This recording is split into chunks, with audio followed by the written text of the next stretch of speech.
Hi, everybody. My name is Traven Rice, and I'm the host and producer of the Lowdown Culture Cast, also the co-founder of the Lowdown. And we're talking with culture changers downtown, culture changers of all types.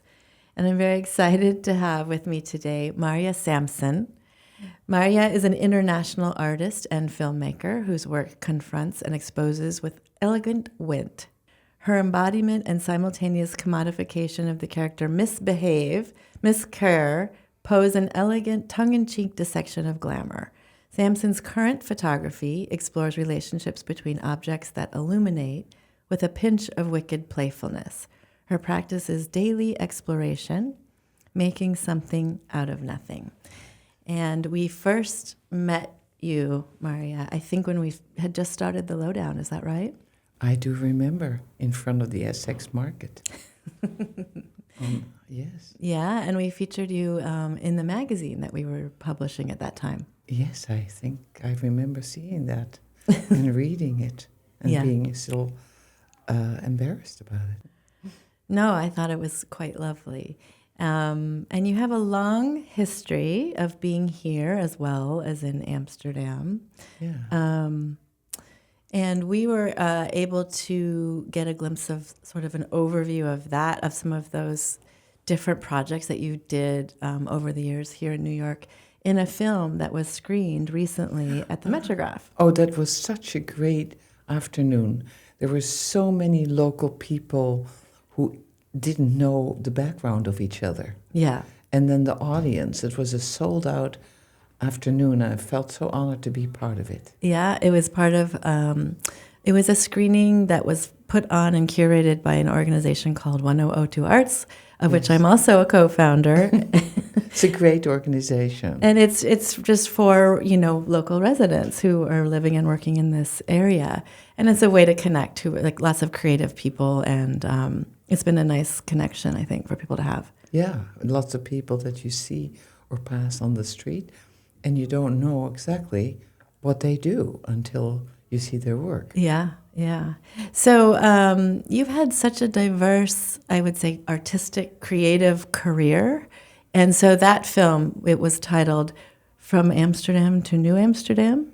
Yes, it was a spoken word text that I put together.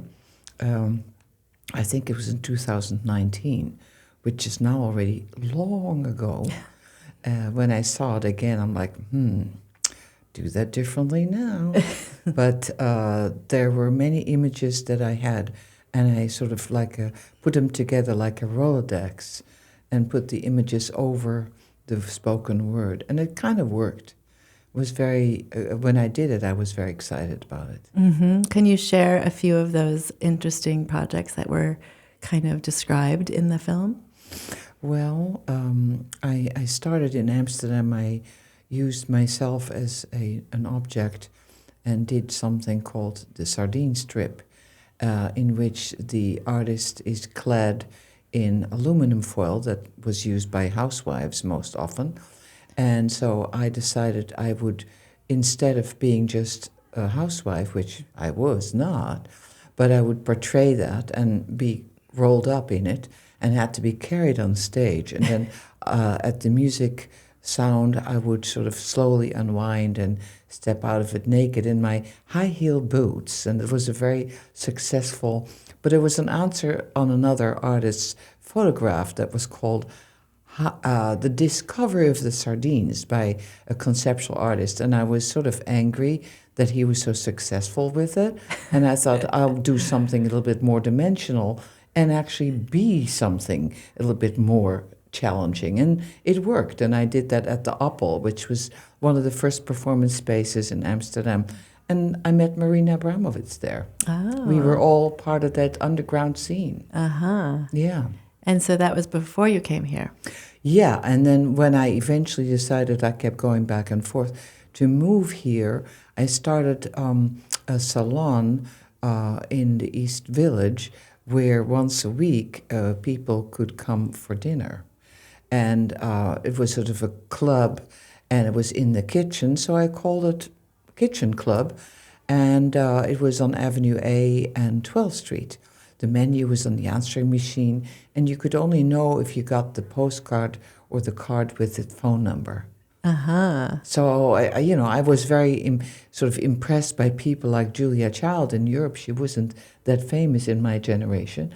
So when I came here, I thought that was really a wonderful way to continue my creativity and market myself. And did you always want to do performance art?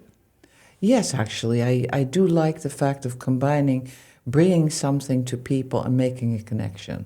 And photographing and then making films seemed to give the opportunity of, it was nothing when you had the film in a little box, and then when you performed the film or you played the film, it would be visible, and then after that it would be disappearing. And I thought that was very sustainable, not too much garbage. Yes, and the live aspect is very important. Yeah, because people really participate in it and they take that away if it's a good thing, or if it's a fun thing, or hilarious or provocative, they take that with them and it stays in their memory. Yeah. And so there was a lot of, I think, excitement around these events, right? That would be... Yeah. I had all kinds of people lined up who wanted to come for this Thursday or Friday evening, and I got written up in Vogue, and I still didn't really have official papers, so that was an interesting... And during that time, I also met my Japanese partner. So we became very fast friends, and then more than that. It was very exciting. Yeah. And tell us about the crowd and the people that you were hanging out with around that time. Oh, there were so many, I met Gracie Mansion and Sir and the Hellbrom Gallery and the POW, and there were all kinds of Robert Mapplethorpe I'd met before. He would spend time in the East Village. You would run into people that you either go and meet at clubs or at the Mud Club, that was earlier, and then there's the Pyramid, and there were, what was it called, King Tut Wawa Hut. So there were many places that were exciting. And I had a friend who had a restaurant there, a German lady called Ingrid, and she had a cheese fondue restaurant called Rotel on 7th Street. It was mightily fabulous. And did that lead you to opening a restaurant? Well, the opportunity when I got my working papers officially, I thought, I don't know what I should do. And I thought, well, maybe I'll just do something like that. I had never worked in the restaurant business. So I got this location in a neighborhood that wasn't very popular at the time. And by just striking out and making it into something, initially I think people were a little bit skeptical, I had tablecloth in this neighborhood. It's well, it's elegance, it's nothing against it. So I managed to parlay that into something that became successful. I became sort of, one of the first people. Then it was changed to Nolita. Yeah. And we had to deal with that. Yeah, but it was a pretty popular hangout, and there were performances there too, right? Yeah, I had people perform there, and on weekends, on Sundays or Mondays, we had music in the back room in the bar. That was Chibi's bar, because Chibi was our house mascot. She had opened her own sake bar next door to the kitchen club, so we had a huge following. I mean, just Catherine Deneuve and Bjork and Carl McLachlan and all kinds of people that had commercial success or less, and a lot of local people who were schmoozing in the back room because it could for a little romantic interlude. And there were only Japanese people working, so it felt like a tiny Japanese location. I remember it. Well, thank you. Thanks for asking. And then you continued to do creative art and videos and performance. Yes, I actually had a radio show at the Clocktower, and that was instigated through Alana Heiss, who had started PS1. And we met early on in Amsterdam in the 70s, and she had a very amazing operation. And then she offered me to do a radio show. So I did a radio show called Cooking Up a Storm, which was recorded in the studio. And then I had a portable stove, and we made sure there was a lot of crackling and lip-smacking sounds. And so it was a storytelling with a couple of little food. And it's still available. You could look it up. It's now online again.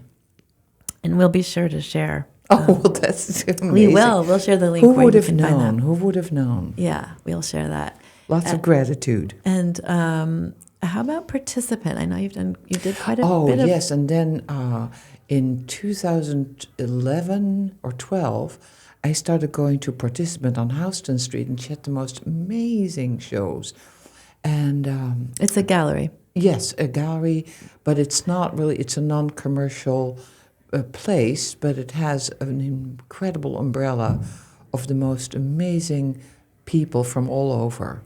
And a lot of performance art. A lot of performance art and installation.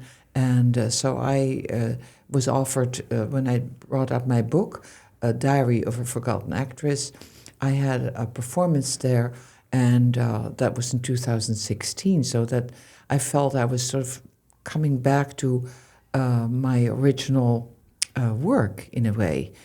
And that was very lucky. I felt very lucky altogether. It was great.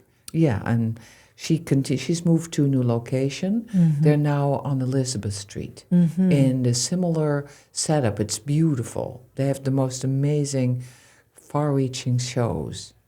And can you tell us about that book, The Diary of the Forgotten Actress? What was that about? That was sort of harking back to the early days when I met with Gilbert and George in Amsterdam, who were making their performance at the Stedelijk Museum, and there were the first images of me making art pieces in the shape of a palette. I was collecting the palettes, so I used that. I made a cake, and then I, had other photographs. It was just mostly reminiscences of the early start of the career. Okay. Nice. I like that. I want to see that one too. Yeah. The book is at Printed Matter. Mm-hmm. And so I was lucky also, again, that Printed Matter, who I'd had a connection with from early on when I got here, I did a performance with Franklin Furness. And so they asked me to design a poster. I did that. And when I looked to see if there were still some books that I needed to sell at Printed Matter, I saw that they had a poster from the late 70s. I had totally forgotten about it. Oh, wow. Yeah, it's a great organization, that one, too. And I seem to recall in the film that we were watching at Metrograph, there was a mention of Andy Warhol. Yeah, well, there were so many people available to meet here that I was not new in town, maybe that had something to do with it. So I was friendly with a couple of people, and they introduced me to Andy Warhol, among other things. There were so many other amazing people, Ray Johnson, Bill Cunningham, who was already working, and so I met all these people, and I went to the factory and met quite a few people there. I had some friendships with people, Edmund Goldney, who was dealing for Andy's artworks, and I think I was called Miss Crewcut because I had such short hair. And so, speaking of Miss Crewcut, how about these alter egos or personalities that you've created? Well, I think that they seem to give me the opportunity or the freedom to follow in their direction. So they just pop up, and I think, oh yeah, they're, if you're doing stage setting, which it seems, it often appears that I like to do that. I'm like, oh yeah, they can be standing there, or they can do this in that personality, and it makes it sort of all of a sudden possible to open another door into another life. Yeah. And so how long ago did you create Miss Bhave, and how did that come about? Well, that was because I was very rebellious. That never really went away. um, but I just thought that, with the sardine strip, that was in itself already, because Amsterdam was not necessarily known for its glamour. It was maybe known for the provos and revolutionary this, that, and the other.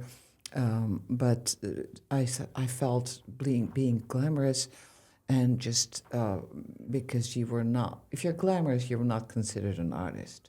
You had to be sort of downtrodden, and I think you know what I'm talking about. Yeah. You mean it was more superficial if you're too glamorous? If you're doing that at all, if you want to be stylish, then you're often easily finding in those days that that's all you're about fashion. And I didn't really like that. So I thought, well, I'll be misbehaving then. I like it. Yeah. Yeah. And so there were various other people that lent themselves to being profiled. And then I felt free to use their identity to work myself into it. Uh-huh. And then when did Miss Kerr come? She came around because there was somewhat of a disgruntled feeling. And I thought, well, then an elderly, somewhat failed actress who retires from Hollywood and decides to move to Amsterdam, of all places. And I thought that would be very funny. So Miss Kerr was arriving in a glamorous way, and it looked sort of out of place, which is what I wanted. So I did a photo series with that. That was very, very funny, I thought. Uh-huh. I think most of your work, to me, has a very fun sense of humor to it. Well, I think I think most things are very serious, and they're much better when they're that serious that they're also funny. Mm-hmm, mm-hmm. So, It's important not to take yourself too seriously. oh yeah, that is definitely a tendency that I'm familiar with, and I don't like that either. So maybe that's one way to kind of shove it off or let it go. Yeah. Yeah.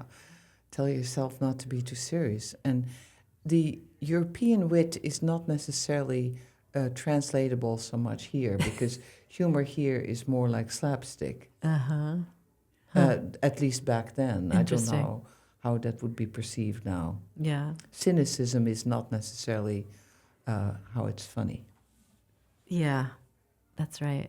And recently you received an Acker Award in recognition of your contribution to the New York avant-garde art scene. Yeah, that was last year. And I remember meeting Kathy Acker in the late 70s when she did a performance at the Clocktower Gallery. Mm-hmm. And I remember that because I was there myself for some other of those reasons. Mm-hmm. So she was an amazing artist.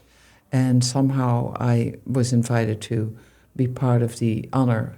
So I received the award last year. Yeah, very nice. Oh, and tell us also about the most recent book. Yeah. That was something I wanted to do for a long time. I had correspondence in the 70s and in the 80s, particularly in the 70s. Mail art was something that people participated in. And Ray Johnson was an artist who was very well known for his mail art. And he would Xerox forms and send them to friendly artists, and then you had to complete it and send it back to him. Through the mail? Yeah, and then there were other artists that did also collecting cigar bands, and I loved smoking cigars, so I saved cigars and had sent those to other friends. There were many people that you had correspondences with, and there's a certain kind of poetic feeling of mailing a letter and getting something in the post. Most mail address, post is a Dutch word for mail. And then I had friendships with and some romances with various people, and I thought that might be nice to make a book about.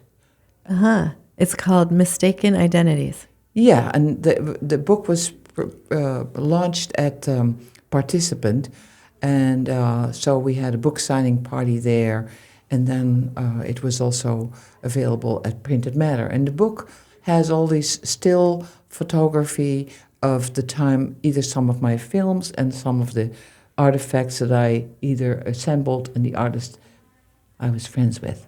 Very nice. It's a beautiful book. I really like it. Oh, thank you.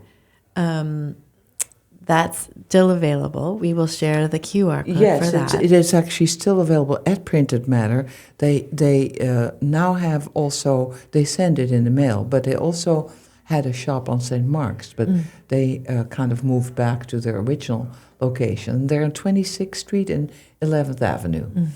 Stop by. It's a great shop. I will. I will stop by. And so there's more. You have some wafers that you have been... Oh, so I felt compelled to make sure that that Chibi was the dog that my partner gave to me, and Chibi is a Japanese name for little one. So when Chibi died, I was very sad, of course. And recently I started thinking, maybe if I make a compressed memory and call it Chibi's Wafers, because that comes from the Kitchen Club and Chibi's Bar, then I can put them in a tin, and they are a special recipe with no gluten. So they're delicious. So you are still cooking? I would say mentally, and yes. Always coming up with ideas. It's just Also a creative way to edible memories. Oh, that's nice. So that's more like where I am at with it. Yeah. And do you have some other ideas that you're coming up with now that you hope to be working on? Yes, I think we might be doing another dinner for special people at one of my friends' organizations. I've done one at Participant in 2018, where we invited people that were supporters of the gallery. And I like to do that as a project, not necessarily because the food has to be excellent.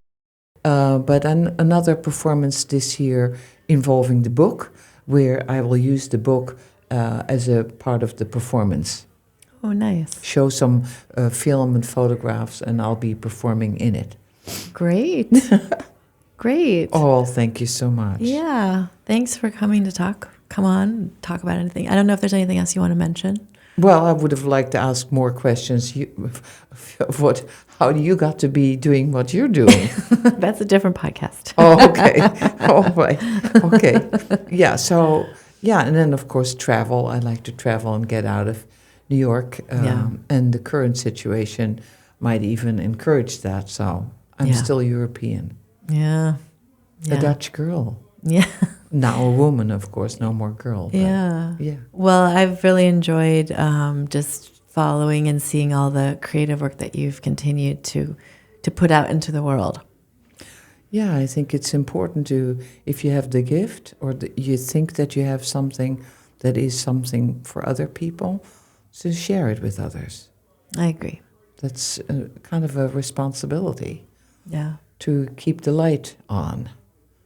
You know? Indeed. Thank you. Thank you very much.